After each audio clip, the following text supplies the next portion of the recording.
போக்குவரத்து அபராதங்களுக்கான 70% தள்ளுபடி சலுகை நவம்பர் 1 முதல் ஆரம்பம். டத்தோஸ்ரீ முகமது யுஸ்ரி அசான் பஸ்ரி நேற்று அறிவித்தார். கோலாலம்பூர் ஜலான் பட்டாலிங்கில் ரகசிய கிடங்குகளில் 7 லட்சம் ரிங்கிட் மதிப்புள்ள பிரபல வர்த்தக முத்திரை கொண்ட போலி பொருட்கள் பறிமுதல்.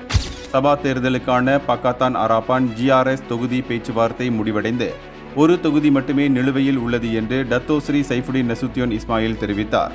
2025 முதல் 6 மாதங்களில் 3087 சாலை விபத்து இறப்புகள் பதிவாகியுள்ளன என்று அந்தோனி லோக் நாடாளுமன்றத்தில் தெரிவித்தார்.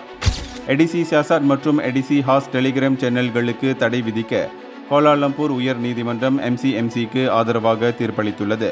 மலேசியர்கள் EPF சேமிப்பு பணத்தை எடுப்பதற்கான வயதை 65ஆக அதிகரிக்க உலக வங்கி பரிந்துரை.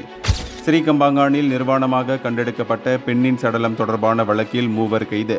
கில்லான் பள்ளத்தாக்கு பயணிகளுக்கு மை50 டிஜிட்டல் பயணச்சீட்டு மற்றும் டச் அண்ட் கோ இவாலெட் மூலம் மாதாந்திர பயணச்சீட்டை புதுப்பிக்கும் புதிய வசதி அறிமுகம். இந்தியர்களின் இதய குரல் மக்களோசை.